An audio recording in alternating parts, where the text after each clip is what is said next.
kemarin ada penyesuaian subsidi LPG 3 Mhm. kilogram. Mhm. Jadi artinya setelah efisiensi anggaran, next-nya adalah iuran tarif pajak bisa saja naik. Hmm. Apa yang naik? Ini yang paling jelas adalah BPJS Kesehatan. Ya, ya, Itu ya. sudah mulai ramai dari 2024 kemarin ya. Mhm. Ada yang Mhm. bilang 2025 naiknya, ada yang bilang 2026. Tapi artinya pungutan dan tarif yang terlalu banyak membebani terutama kelas menengah, Mhm. jumlah kelas menengahnya lagi turun. Itu artinya kurang begitu bagus untuk Mhm. mendorong confidence atau kepercayaan masyarakat untuk berbelanja. Mhm. Nah, ini yang bisa kita baca ya. Jadi pemerintah kalau mau menyelamatkan daya beli masyarakat dan mencegah masyarakat ikut-ikutan jadi frugal living padahal masih punya uang. Nah, ini yang repot kalau frugal livingnya adalah menahan belanja padahal uangnya ada.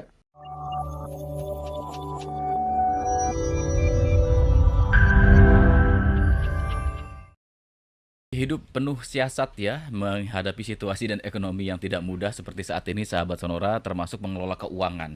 Bukan berarti kita pelit atau mungkin irit ya, tapi betul-betul harus diprioritaskan kebutuhan-kebutuhan yang memang penting untuk hidup kita. Tadi bukan hanya soal makanan, minuman, tadi pakaian juga dicontohkan oleh Mas Bima, kemudian juga sepatu, atau juga barang-barang furniture, bahkan ini bisa menjadi salah satu atau sektor-sektor yang terdampak dari penerapan konsep frugal living ini. Nah, apakah kemudian ini akan berdampak pada perekonomian nasional kita, kemudian target ekonomi yang ditentukan oleh pemerintah?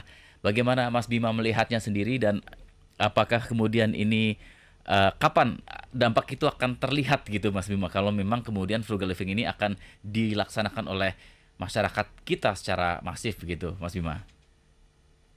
Sebenarnya eh, tren frugal living ini anggap aja dari 4 tahun terakhir ya. Berarti setelah pandemi memang meningkat cukup pesat. Ini efeknya sudah dirasakan kalau Mhm. memang menjadi gaya hidup. PHK tadi Ya. di sektor industri padat karya, rasio pajak itu juga nggak bergerak naik.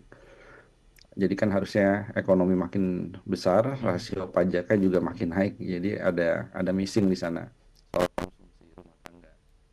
Selain itu juga dari pertumbuhan ekonomi, bahkan pertumbuhan ekonominya hanya 5%. Hmm. Jadi bagi negara yang masih bonus demografi, usia produktif mudanya tinggi, ya aneh sih sebenarnya. Jadi Mhm. kalau ada negara yang sedang berkembang, tapi pertumbuhan ekonominya hanya 5%, itu tanda tanya besar. Dengan jumlah penduduk yang sebesar Indonesia, berarti ada yang salah di situ. Mhm. Jadi paling nggak, kenapa nih masyarakatnya nggak terlalu banyak melakukan belanja? Ya, ini juga bisa dilihat di beberapa kali Ramadan dan Lebaran. Mhm. Itu adalah waktu sebenarnya untuk mengenjot belanja. Karena memang berlawanan kita ini dengan perintah agama ya. Jadi frugal living itu adalah perintah agama. Oke. Kan makan nggak boleh berlebihan gitu. Iya, iya, betul, betul, Jadi harus betul. terlihat lebih sederhana ya. Tapi kan Ramadan di Indonesia ini kan justru kita food waste-nya ya, sampah makanannya besar sekali, belanja di mana-mana. Itu di beberapa tahun belakangan itu Mhm. kita melihat ada fenomena Ramadan ini tidak mendorong konsumsi rumah tangga terlalu tinggi juga. Hmm. Mhm. Jadi apakah ini sudah sesuai sekarang dengan perintah agama untuk lebih banyak berhemat? Mhm. Apa memang uangnya tadi menurun ya Mhm. dan seruan frugal livingnya banyak di mana-mana? Mhm. Ya itu sih jadi ekonomi tumbuh 8%, ya silakan aja ya, ada orang bilang begitu. Tapi dengan situasi sekarang dan masyarakat banyak yang merespon, anak-anak muda merespon, yuk mari kita berhemat bareng, itu akhirnya juga susah untuk mencapai pertumbuhan ekonomi yang lebih tinggi. Iya, iya, iya. Mas Bima, ini kan frugal living ini mulai marak dibicarakan ketika ada fenomena kebijakan di awal tahun ya, PPN naik 12%. Kemudian ada beberapa tarif-tarif pelayanan publik lain yang juga naik ya. Imbasnya adalah naiknya harga-harga barang. Nah, artinya ada kebijakan pemerintah yang ikut berpengaruh terhadap bagaimana masyarakat menjalankan frugal living ini secara masif dan mengkampanyekan dari satu orang ke orang lain gitu ya. Apa yang kemudian perlu dilakukan oleh pemerintah untuk kemudian menormalkan kembali situasi ini agar ekonomi ya sesuai kalau cita-cita 8% itu bisa tercapai gitu 4 atau 5 tahun ke depan gitu ya atau paling enggak 5% bisa naik lagi gitu ya sesuai dengan target yang diharapkan gitu. Iya, memang pungutan dan tarif ini cukup penting ya untuk kemudian ditahan semua. Sekarang masyarakat nih membaca misalnya, Mhm, ini pemerintah oke PPN 12% nggak jadi naik gitu ya. mhm, Meskipun faktanya di retail banyak terjadi penyesuaian harga mhm, karena sudah terlanjur pakai mhm, harga dengan PPN 12%. Tapi yang sekarang nih masyarakat baca nih ada dua paling nggak ya. Yang pertama itu ini kenapa oleh ada efisiensi anggaran yang besar-besaran. ya, Berarti pemerintah sebenarnya sedang nggak punya uang terlalu banyak nih. mhm, Kalau gitu selain efisiensi anggaran, apalagi yang mau dilakukan pemerintah? Jadi orang banyak yang baca nih. Kemarin ada penyesuaian subsidi LPG 3 kilogram. mhm, mhm, Jadi artinya setelah efisiensi anggaran, nextnya adalah iuran tarif pajak bisa saja naik. mmm, Apa yang naik? Ini yang paling jelas adalah BPJS Kesehatan. iya, iya, Itu iya, sudah mulai ramai dari 2024 kemarin ya. mhm, Ada yang mhm, bilang 2025 naiknya, ada yang bilang 2026. Tapi artinya pungutan dan tarif yang terlalu banyak membebani terutama kelas menengah, mhm, jumlah kelas menengahnya lagi turun, itu artinya kurang begitu bagus untuk mhm, mendorong confidence atau kepercayaan masyarakat untuk berbelanja. mhm, Nah, ini yang bisa kita baca ya. Jadi pemerintah kalau mau menyelamatkan daya beli masyarakat dan mencegah masyarakat ikut-ikutan jadi frugal living padahal masih punya uang. Nah, ini yang repot kalau frugal livingnya adalah menahan belanja padahal uangnya ada. mmm, Nah, gimana caranya? Ya, kepercayaan terhadap ekonomi yang harus dipulihkan, kepercayaan terhadap institusi pemerintahan yang harus dipulihkan juga. iya, Jadi orang akan tergerak belanja karena itu salah satunya. Jadi mhm. dengan begitu ya konsumsi rumah tangga ke depan bisa semakin baik harapannya. Mhm, mhm.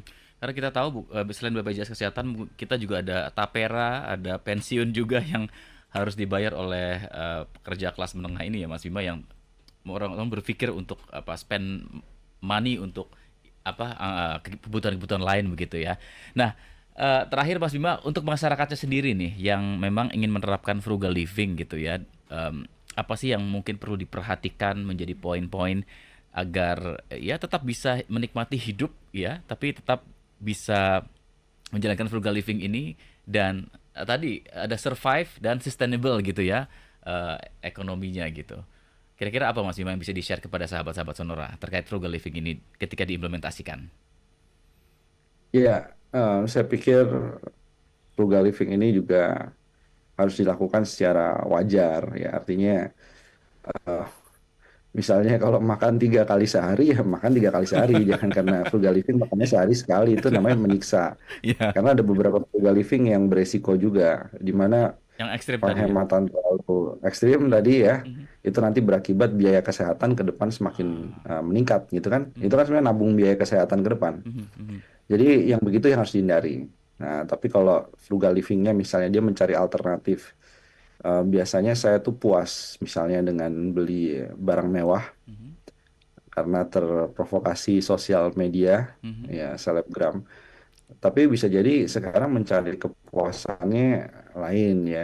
Jadi jelang Ramadan beribadah ke masjid jalan kaki itu udah menjadi sebuah kepuasan. Jadi akhirnya mhm, nggak bisa mikir lagi untuk beli barang terlalu banyak. Buat mhm, apa? mhm, Gunakan waktu Ramadan untuk banyak beribadah. Begitu juga misalkan yang non-Muslim pada waktu misa misalnya atau ada acara kebaktian pada hari Minggu. mhm, Jadi mereka melihat bahwa oke, kayaknya duniawi begini aja ya. mhm, Jadi dia mencari sebuah ketenangan, sebuah kesenangan itu dengan cara-cara alternatif yang lainnya. mhm. Bisa jadi frugal livingnya oke berhemat, tapi dia memberikan uang donasi lebih banyak. Oh, Nah ini kalau ini bagus banget nih frugal livingnya. mhm, Jadi sesuai dengan World Giving Index mhm, menempatkan Indonesia nomor satu ya sebagai negara yang paling murah berdonasi. mhm, Itu bagus. Jadi hemat di kita, tapi uang yang harusnya kita belikan barang-barang mewah mhm, yang kita tidak terlalu butuh, uangnya digunakan untuk melakukan infak, sedekah, mhm. bayar zakat Iya, gitu ya. iya. Itu berdonasi sehingga bisa membuat orang lain bisa memenuhi kebutuhan paling dasarnya. Mhm, Jadi model frugal living yang seperti itu ya oke. Nah, itu jadi harus harus pilih-pilih juga jangan seperti kayak di Jepang itu ya. iya. Contoh makan mie instan tiap hari juga. Ya, saya nggak bisa bayangin sih itu ya Ti- oke gitu, cuman terlalu ekstrim. Iya, iya. 3 rumah sih, tapi aduh mie instan apa nggak gimana itu lambungnya ya. Oke, menarik ya Mas Bima. Ternyata ada implikasi juga terhadap secara sosial ya dengan apa semangat berdonasi tadi dan apa the more you give, the more you get. Mungkin dengan berdonasi Anda akan dapat rezeki lebih banyak begitu ya. Apalagi dalam momen-momen spesial seperti Ramadan nanti.